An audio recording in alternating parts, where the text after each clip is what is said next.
Welcome to Northern Powerhouses, our business success stories series of interviews where we discuss with local business leaders their backgrounds, their successes and challenges, and what's really driving them forwards. And this morning, I'm really delighted to have with us Jeremy Petty, who's the Managing Director at Scarlettabbott. So firstly, Jeremy, thank you so much for taking the time to speak to us. And if you'd like to introduce yourself and Scarlettabbott to the audience and how you help people, that would be great.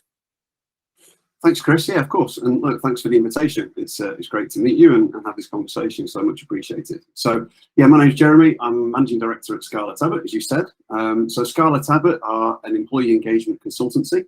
So we specialise in creating better worlds of work for all of our clients, put as simply as that. So we work with FTSE 100 businesses globally, so like Visa, eBay, Boston Consulting, Aviva, helping them essentially align and engage all of their people around their organisation. So you'll know that in the last couple of years there's been a huge focus on the world of work and how it's changed. Obviously that's presented huge opportunities for us as a consultancy specialising in that world. So our role, as I say, is to help connect all their people to the vision, to the strategy, to help them drive better performance in their organisations. And yeah, as I say, we're based in York. I'm very proud to have our head office there, but we have an office in London, a small office hub in Berlin, and then we have global client coverage as well. So that's what we're about as a business. Wowzers. And you know, employee engagement in general and recruitment of new talent is become such that the most hottest topic of everyone I speak to right now. So I guess you guys must be inundated with work right now. Yeah, absolutely. I mean, you know, the pandemic has thrown many challenges, right, for every kind of business, and ours included. We're a business of 50 people, so we're a micro business compared to the clients that we partner with. But all of our clients have had huge challenges presented by the pandemic. Obviously, that immediate lockdown and that shift to remote working, kind of almost overnight for multinational businesses, was a huge challenge. It was a challenge for us, as I say, as a business of 50 people. But what it did, I think, was shine a light on the world of employee engagement and the need for great communication, the need for people to understand their role and the ability to collaborate and produce great outcomes for their organisations. And so, as you say, Chris, in some ways, we were very lucky because lots of businesses really struggled, clearly, because of the pandemic and the pressures that put on. But the world of employee engagement has never had so much focus in some ways. So, yeah, it has led to, you know, real growth for us. We were on a steady trajectory anyway over the last 5 years, well before the pandemic, but it certainly put a real impetus around that growth in terms of there is a massive demand for our services around understanding culture, understanding a future potential culture and how we plot the milestones to get there and help our clients on their journey, and simply connecting remote workforces. You know, this is a new challenge for all of our clients. And as you rightly say, retention of existing talent and attraction of new talent is the #1 challenge for all of our clients right now. It's a very, very different world that we find ourselves working in now. Yeah, absolutely. It's what everyone is talking about. But it's great to hear, you know, it's very much talking about aligning everyone around the vision and values of the organisation, because I think, again, in the work we do, it's people, you know, if they're not aligned with where the business is going, what its vision, and probably more importantly, what values they're held to be important, then, you know, it's just not going to be an organisation or a team that's really functional, I would think. Yeah, absolutely. I mean, there's a ton of evidence, you know, well-researched evidence that point to that in terms of, you know, great engagement, colleague engagement drives amazing outcomes, whether that be productivity or efficiency or better sales or better customer service, ultimately better bottom line results for any given organisation. And so that's well evidenced now. But I think certainly in the last 3, 4, 5 years, we've seen that elevation of the importance of employee engagement right up into the boardroom. And certainly the pandemic, as I say, has left kind of a massive emphasis in that space. It's suddenly, how do we make sure we retain our people? How do we make sure they understand what we're trying to achieve as an organisation? How do we make sure that they know their role in delivering the strategy or enabling us to reach our vision, or be better performing or create better service for our customers? All that stuff is just absolutely hardwired into the strategy of every client now. So yeah, it's been an interesting shift in emphasis, and I think, you know, part of that is because of the change, the emphasis, the balance of power shifted from the employer to the employee, you know, and the pandemic's been a huge kind of catalyst for that. And And so now we have a candidate market of demanding people, looking at their lives, reassessing what's important to them, looking at where they live potentially, where they may want to work from, how much flexibility they get in their role, looking at remuneration, because now talent is a commodity and very difficult to get hold of for many organizations. So people know their worth and they know how they can kind of play that to their advantage. So I was at a seminar, a breakfast briefing yesterday at KPMG in Manchester on this very subject. Many kind of business leaders coming together to talk about this challenge around, it was called the great, we've heard of the great resignation. This was around the great renegotiation around, okay, what is this new deal? And how do we handle this new world of work and the new demands that the candidate market and even our existing colleagues are putting on employers. And it's a big challenge for businesses of 150,000 people with a global footprint through to a business based out of York with 50 people.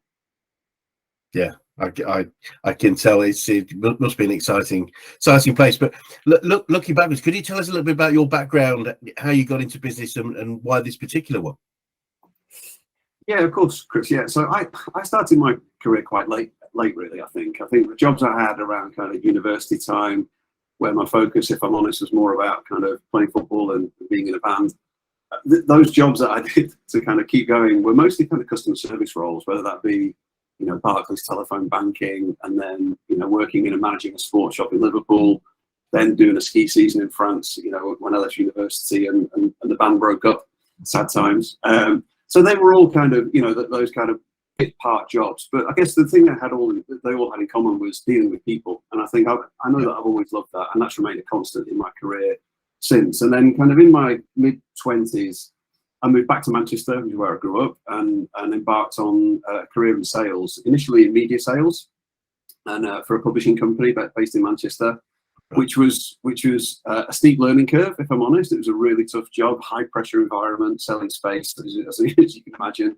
But it taught me so much that I still use today, absolutely, all the way through my career. It taught me real principles of sales, but also client service and client experience and all that stuff that I hold very, very dear today. And so for that publishing company, I went on to head up an events division where we had clients who were central government departments, basically, so the Treasury, Cabinet Office, DEFRA, Home Office, and where we brought together public sector audiences, so delegates with private sector suppliers. So remember the kind of PFI initiatives back in kind of under the Labour government of the late 90s. Yes. There was a huge initiative around that. So we facilitated those conversations between public and private sectors. And, it was a revenue generating division of that publishing company, which was very successful. So I kind of cut my teeth on events and loved it. And I enjoyed the sales side of it, but also enjoyed the production side of it. So I went over to the Cooperative Bank in Manchester, where I initially led the in-house events team, essentially doing every kind of corporate event you can imagine, from kind of government drinks receptions through to full conferences for 800, 900 people, and kind of everything in between. And I loved it, and I really enjoyed events. And then I was working in the corporate affairs team, so then moved into broader internal communications and found a love for internal comms and employee engagement. And I always, it kind of made sense to me that there was this kind of innate intrinsic belief that the happier, the more engaged people are in the brand that they work for, the better their service, the better their output, the better their discretionary effort. It just made sense to me. And so I became quite passionate about that, working at the co-op. And then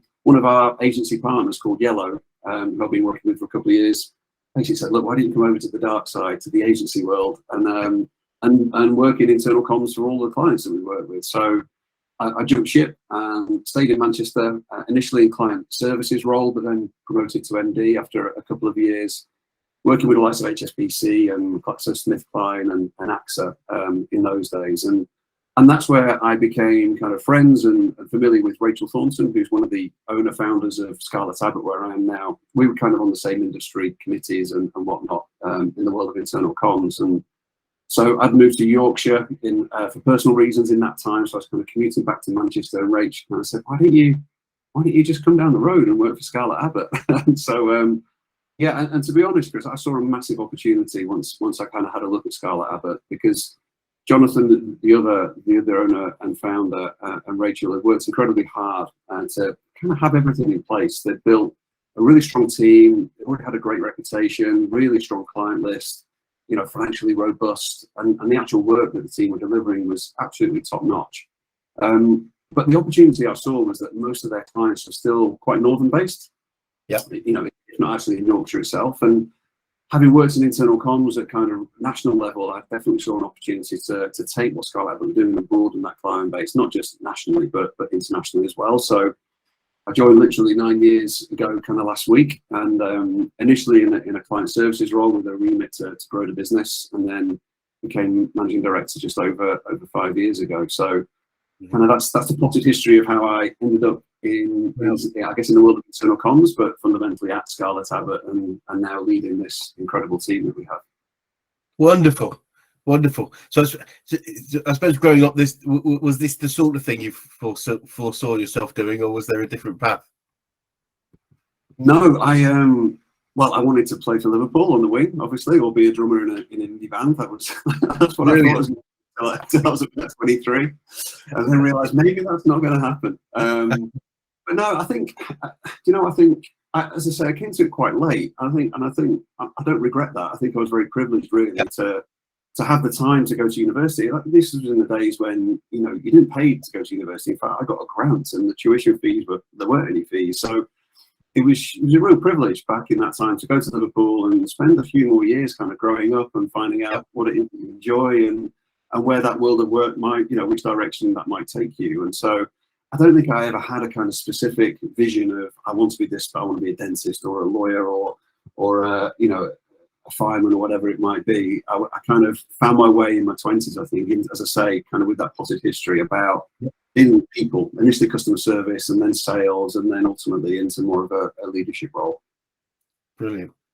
And what would you say is some of the, just looking backwards, what are some of the biggest issues you've had to overcome? So, I mean, it's hard not to talk about the pandemic, right? I know it's quite recent. I know for me, it's still going on in terms of COVID's not gone away completely, clearly. So I think, whether we've overcome that massive challenge or not, but I think it's for others to judge. But trying to grow a business and maintain growth in the business, a small business throughout the pandemic was a big challenge. Obviously, there was the challenge around, as I talked about earlier, the physical change of everyone suddenly switching overnight to working remotely, and how do we still collaborate as a consultancy and as a instinctively create a creative business where we buzz off each other through brainstorms and through creative inspiration and ideas and thought. So that there was all of those practical challenges, but the reality that was a happy challenge, to be honest, Chris, and that was around growth. And so to the point you made earlier about was the pandemic ultimately good in terms of shining a light on employee engagement and culture? Well, yeah, absolutely it was. So, we've seen steady and significant growth for Scarlettabbott, over the last 5 years since I became MD. We've doubled in terms of revenue, doubled in terms of profit. The size of the team has increased massively too. And I'm not claiming credit for that, of course. That's down to the amazing job that every member of our team does day in, day out. But that scale and that consistent growth does bring challenges with it, around scale, around, how do we maintain the world-class client experience that has become our reputation, right, as we grow? How do we maintain colleague engagement? We're an employee engagement consultancy for clients. To practice what we preach, how do we maintain those levels of colleague engagement?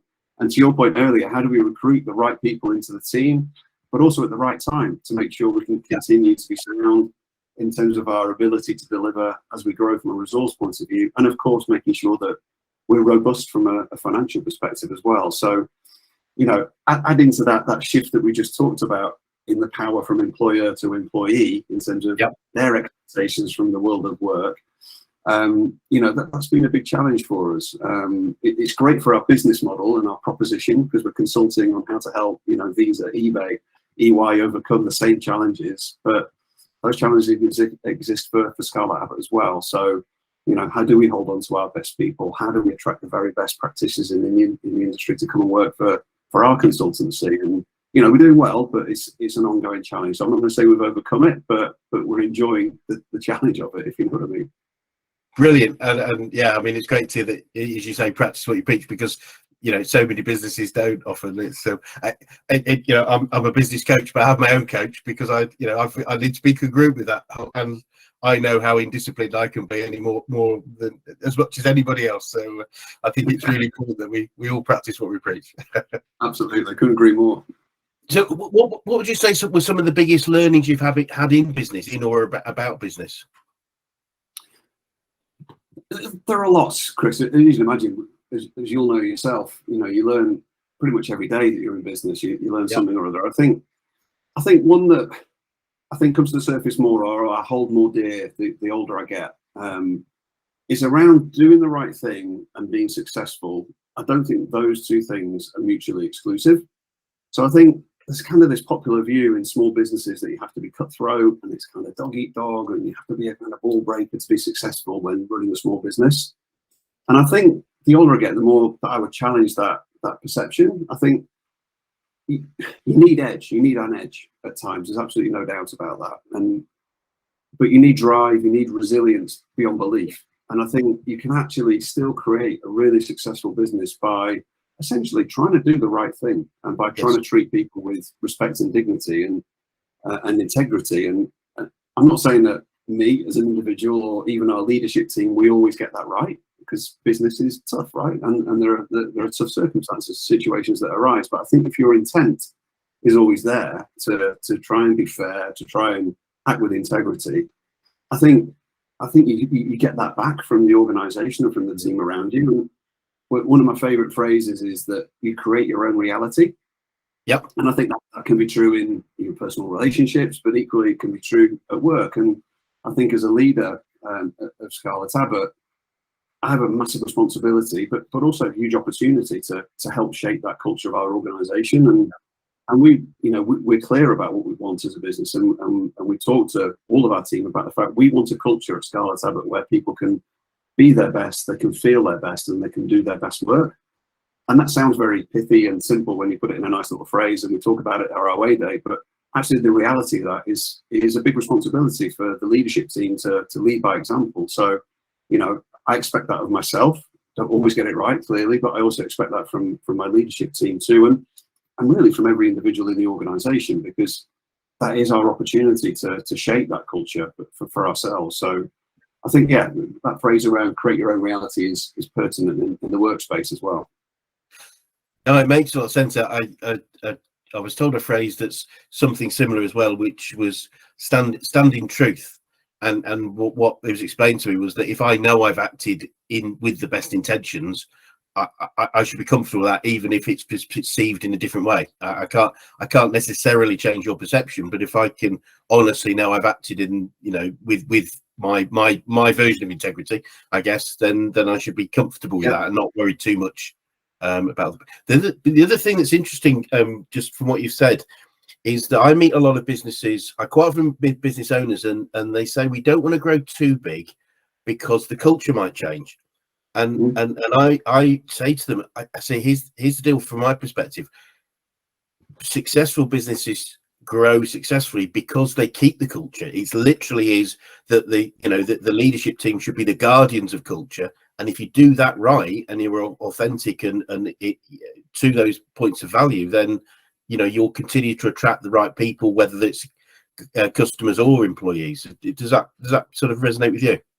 Yeah, completely, Chris. And there's a well-known phrase, probably a bit hackneyed, so forgive me, but that culture eats strategy for breakfast. And I think that's true. We have our own 3-year plan for the organisation, and that is around growth. And obviously, there are many deliverables under the 4 pillars that we have around that growth strategy that people have ownership of.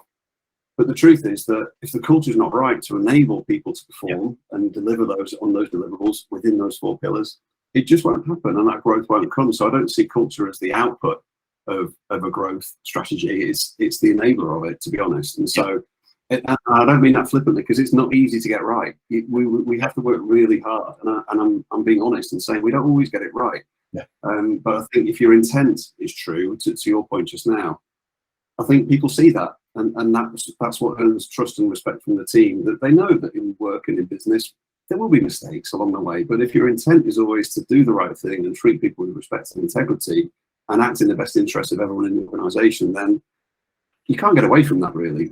And so I think that's a truth that we try and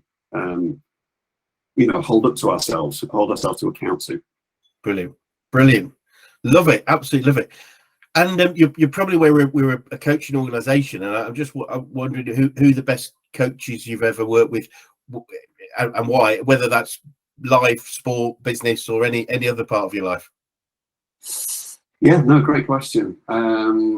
Yeah, I've had a number of coaches in sport, football, kind of my sport, a bit of cricket as well, who've been brilliant along the way. But I think pulling it back to business, because that's kind of where my head's at the minute, there's an executive coach that I use personally on a one-to-one basis, but he's also supported the business and our whole organisation, and certainly our leadership team.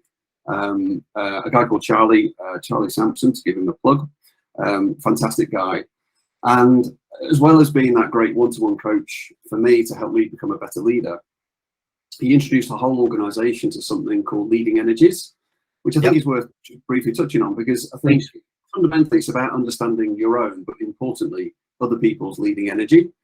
And that, to kind of summarise it in 60 seconds, which you'll kill me for because there's a lot of thought that goes into this, but essentially you fill in a kind of diagnostic set of questions and whatnot to elicit a score around whether you're head, or predominantly, sorry, I should say head, which is mainly analytical and kind of thinking person, heart, which is around empathy and kind of emotion, legs, which is a sense of getting shit done, and then hands, which is a blend of all three with some creativity in there. So there are these kind of four leading energies that you can be.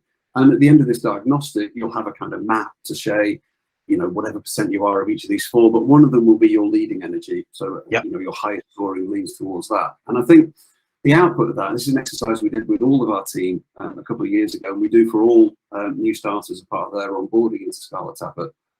It was revelatory, really, because it's not only just about understanding your own leading energy and so thinking about and reflecting on what that might mean and how you might compensate for that and dial it up and dial it down, but importantly understanding what your colleagues, peers, friends, or even clients' leading energies are, so that you can adapt your own behavior energy to get the best out of that relationship, whether that's your boss or your client or a colleague or a friend. And so it gives you the best chance of succeeding. So in a business, as I said earlier, about 50 people and growing, where fundamentally we're about collaborating and working together, whether that's on a creative brainstorm or on a thought leadership piece or whatever it might be.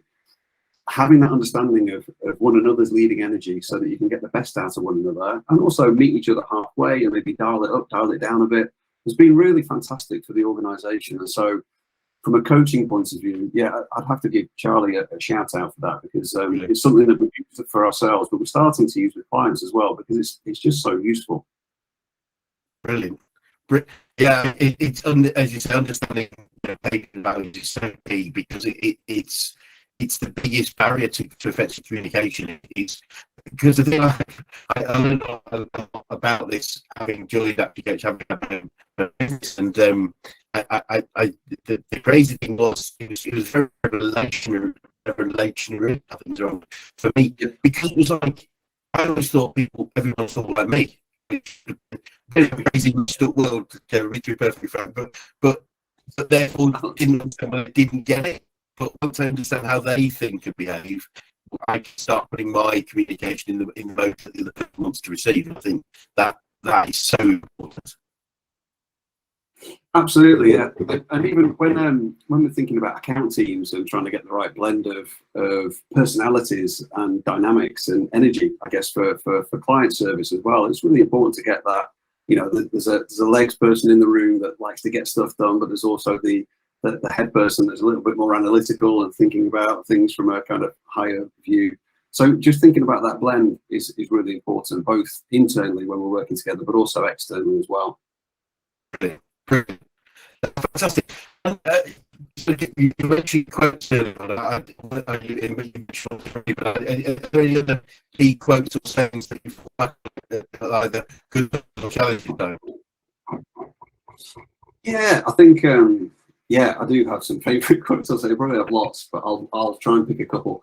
So there's a guy called Tom Peters. I don't know if you know Tom Peters, but he's a really inspirational American. Worked in people and HR all of his career. He's retired now, but still writes a lot of work. And he wrote a book relatively recently called The Excellence Dividend. And in there, there's this phrase which is honed, which is excellence is the next 5 minutes. And my team will be sick of me talking about this because I use it quite a lot, but I think it's really, really nice because he talks about excellence of not being something intangible and a visionary goal like a mountain over there that in 3 years we will have excellence in our organization and we all get our backpacks on and go on this journey for 3 years to get to the top of the mountain. He talks about excellence being literally the next 5 minutes, and making sure that every decision we make, every email we send, every conversation we have has that sense of excellence around it. So do we double check the copy of an email that we're about to send to our number 2 client? Do we spell check that quickly to make sure we're not making a silly mistake? Do we ask our colleague that looks a little bit down today, are you all right? How are you feeling? Should we go for a walk or go for a coffee? And from a creative point of view, maybe you're double checking with and getting second and third opinions on a bit of creative before it goes back to a client. And he makes it clear that it's those in the moment decisions and those in the moment opportunities where you have to make that decision to double check something or to fine tune something or to rephrase something. Is that creates excellence. And when you add all of those moments up together, excellence becomes the output of that. I thought that was a really nice way of breaking it down, that it's no point having excellence as this intangible kind of unachievable goal, because what does that mean when you talk about a culture of excellence or a high performance culture? Break it down into actually accessible, tangible things. And for me, that was inspirational, because it's about creating excellence and exceptional experiences that come from getting every detail and every interaction right. And so we talked to the team a lot about that we want every interaction with Scarlettabbott to be the highlight of our client's day, which might sound a bit cheesy, but to have that mindset, right? Because it's that drives growth, because clients love that kind of emphasis that you put on them, and it creates that virtuous circle in terms of driving the relationship, deepening the partnership, and ultimately driving growth. And that's been absolutely the case at Scarlettabbott. So yeah, excellence is the next 5 minutes is one that I love. There's a second one, if you give me 2, is that all right? Yes, please. Just really quickly. There's one from a speaker I saw probably 20 years ago now, Chris, to be honest. I'm showing my age, but he spoke at a conference I was at, and he talked about one of his phrases was "be in the room," which again is a really simple phrase, like all the best ones are, right? But for me, that was a real life changer, both in work but also out of work as well. So I've got 2 teenage boys, as they are now, run a business, involved in kind of sport outside of work. Basically, time is always tight and is always pressured. And, my iPhone, got to admit, is glued to my hands pretty much 24/7. And that's very sad, but it's true.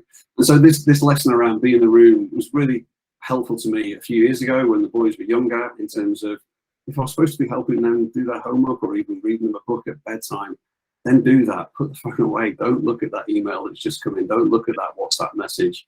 Equally, if I'm writing, a plan for work or prepping for a client meeting, ignore the email that pops up or ignore that Teams message or the text, and just focus on what you're actually supposed to be doing. And I think importantly, when you have downtime as well, if you're playing cricket or if you're playing football or doing whatever you do outside of work, be doing that. Leave work behind for that hour or for those 2 hours, because you'll switch off and you'll be better in the moment doing that stuff, but also you'll be better in the moment when you're back in the other environment, whether that's home or whether that's work. And it sounds really simple, and it's not, and I fail at that time and time again. But it's one that I've always come back to over the last 20 years. I've tried to live by. As I say, I fail regularly, but it's a good one to remember. It's a really good one. It's very relevant to what we do. We call something similar. We call it being present. Is being present with the person that you're with right now, and just focusing on what they do, because it's very easy for as you say, the mind to wander, whether it's triggered by external influences like phones or mail and stuff, but it's just being present and really considering what's being said. And it's as important, as you rightly say, with in business, in family life, etc. I totally understand that. And your first point was, I think there's a Stoic quote, which is I think it's how we do anything is how we do everything. And I think that going back to the excellence point is that if I, for a second I'm unexcellent, whatever the descriptor is, then I'm allowing that to slip into every part of what I do. Yeah, absolutely. Yeah, that's makes, nice. Makes a lot of sense. So what would you say you've learned about yourself through your career, Jeremy? Good question. So I think I'm impatient. I think let's start with the things that I don't like. So yeah, I'm not good with rudeness. I'm a little bit impatient. Sometimes I'm not good with the detail. I like the bigger picture, so I need to get better at some of that stuff. So let's get those out of the way first. But I think, coming back to that same point around people, I think that's something that I've learned, is that I have to work with people. I enjoy that. I think it's a strength. Trying to understand what motivates them as individuals, and kind of where they're at, both professionally but as people as well. And I think that's really important for clients and colleagues. And I think going back to the leading energies, just for transparency. So I was heart, so not by a massive margin, but that was my leading energy. So I think empathy is massive for me. Yeah. Trying to understand whether that be a client, understanding where they're coming from, what is it they're looking for from Scarlettabbott, really, what's their body language actually telling me about what we're presenting, all that stuff. I'm strong in that world. But equally for colleagues as well, sort of trying to understand where they're at and where their heads are at, what they want out of their career, hopefully. And then I think increasingly I'm optimistic, and I think maybe you learn that you have to be in when running a small business. It's and I think when I was younger that just seemed a bit frivolous, just to be optimistic and stuff. But I think it's important. I think you have to lead with optimism about the future. And I think increasingly I found myself, with that mindset and actually appreciating that it's quite a positive thing to have, without being kind of taken it for granted, and remaining grateful, which again is something that's super important as well. Especially with the pandemic, we talked earlier about Scarlettabbott seeing record growth in the last 2-3 years. I'm very grateful for that. I'm very humble about it, because I know that's not been the case for many similar agencies and consultancies that maybe don't specialize in employee engagement, but are in consumer PR or some other areas that have had a much bigger impact on their world. So I think staying grounded and staying grateful is important as well. Wonderful. Yeah, I one of my favorite sayings or quotes is from Henry Ford, and it's whether I think I can or think I can't, I'm right, and I think that's the optimism of making it true. And I often say to people, so would you prefer to believe it's going to be successful or believe it's going to fail? And the answer to that is almost always I prefer to believe it's going to be successful. So why not choose that? And it's more likely to be successful if I'm focusing on success. If I focus on failure, then I'm probably more likely to fail, in my opinion. Yeah, it's that create your own reality phrase again, isn't it? It's that mindset of thinking, not that you can just think positively and everything follows, but I think that mindset is an important starting point, definitely. But it does remind me. I'll link you back to Liverpool, and I think pretty sure it was someone at Liverpool said that I think it's the harder we train, the luckier we get. Which that's the one. That's the same thing, isn't it? It's, I'm sure there's plenty of hard work going on behind the scenes to create the positive outcome. Indeed. So, just a few questions as we sort of come to wrap up. What would you say to anyone that was thinking of going into business right now, Jeremy? So I guess it comes back to what we were talking earlier about talent and people. I'd say hire the best people that can deliver your proposition. So whatever that is, whatever world of work you're in, whatever business you're in, know what that proposition is and hire the best people to deliver it, and then look after them, listen to them, look after them, listen to them, and so on and so forth. I think that's what you have to do. Again, going back to the publishing company in Manchester, my old MD there, she was tough. I learned a lot from her. Probably didn't appreciate it quite as much till later in my career. I thought I knew everything in my 20s, and clearly I didn't. She did. But she taught me to never be afraid to employ people brighter than you, which I thought was a great philosophy, and something I've been making a career out of, to be honest, because our consultancy is full of people with far bigger brains than mine. But I think it is important that you hire the best talent that you can find, and obviously the whole premise for having an engaged workforce driving better outcomes for business is why Scarlettabbott is in business in the first place, as we talked about earlier. You know, all the evidence that points towards great outcomes from having an engaged workforce. But I think, you know, it comes down to the employee experience, and that's driven by the investment that any business truly makes in caring about how it feels to work for that organisation. So I think, you know, that can range from how it feels when you join on day one. You know, is there a desk? Is your manager there? You know, you hear horror stories and stuff. And so I think all of that stuff really, really matters. So that would be my advice to people going into business. You know, think about how it feels to work for your organisation. You know, even pre-day one these days, because it's tough getting people. But so the attraction piece is important. Even the kind of pre-day one joining through to the, you know, the onboarding and induction. But then beyond that, into growth and development within the organisation and listening to people about where they're at and what they want. That would be my biggest advice, because, you know, the experience is everything these days, right? It's a service-based economy. Our interaction with brands externally is completely transparent, you know, and the colleagues in brands and in organisations dictate that experience often. It's not just a pair of trainers that you buy, it's how the employee made you feel when you bought those trainers, you know. So it's that experience that becomes the marketing and either brings you back or not. And, you know, employees are hugely powerful in today's service-based economy. And so, you know, brands are finally cottoning onto that, as we've talked about earlier in this, you know, and the light being shone on employee engagement and how that's pivotal to driving, you know, customer experience, whether that's consumers or B2B. So I think, yeah, hire the best talent, look after them, listen to them, and make sure they ace your proposition and then keep hold of them. That'd be my advice. Brilliant, love that.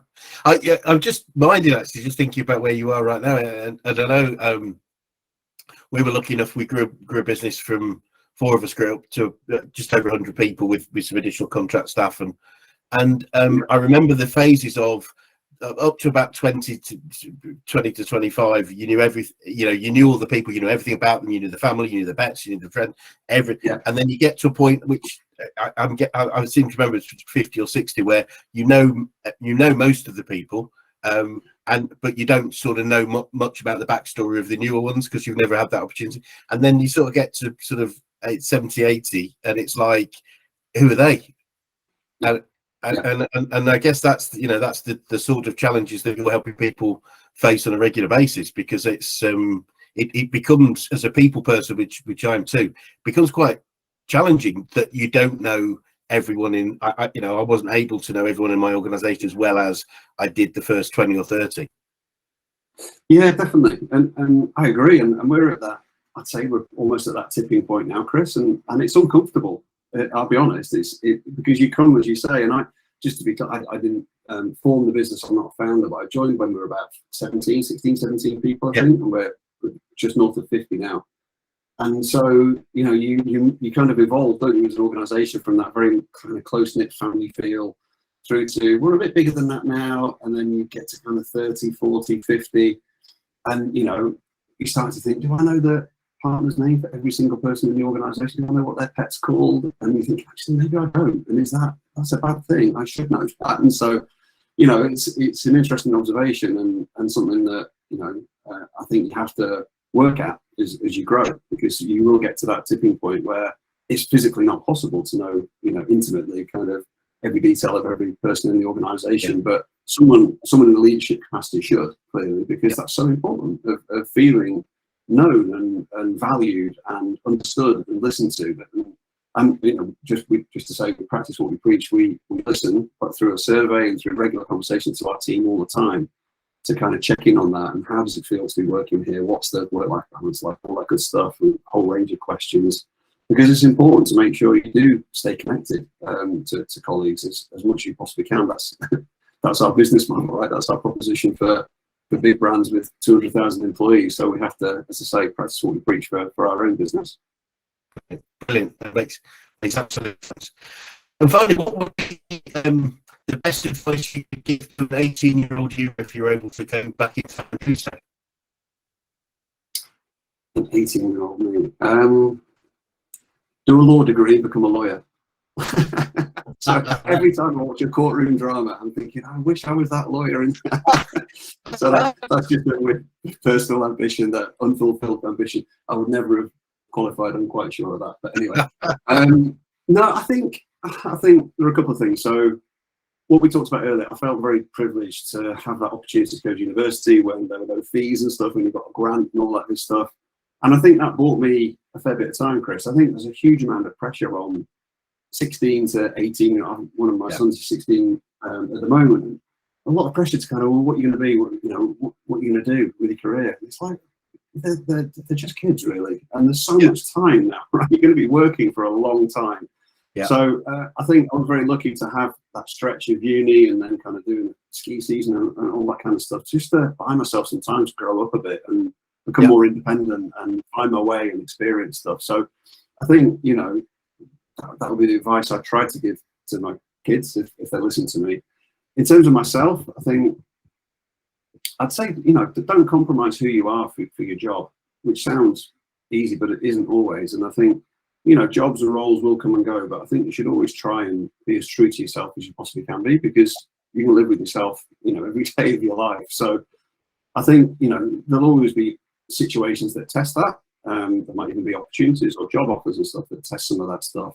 But I think trying to make sure you don't compromise too far and lose who you are in terms of, losing yourself to the world of work. I think too much is important. And I think I've just about managed to navigate that at various times in my career. So, I think that's something I'd say to the 18-year-old me. Brilliant. Fantastic. Well, that's very, very wise words. Well, Jeremy, it's been really fascinating and delightful, actually. I really would could keep talking all afternoon, but thank you so much for your time today. And it'd be great to maybe circle back in 12 months' time and just see what the next stage of growth that you guys have achieved. Yeah, I'd love that, Chris. And again, thanks for the opportunity to have this conversation. Really enjoyed it. Brilliant. Thank you. No worries. Take care.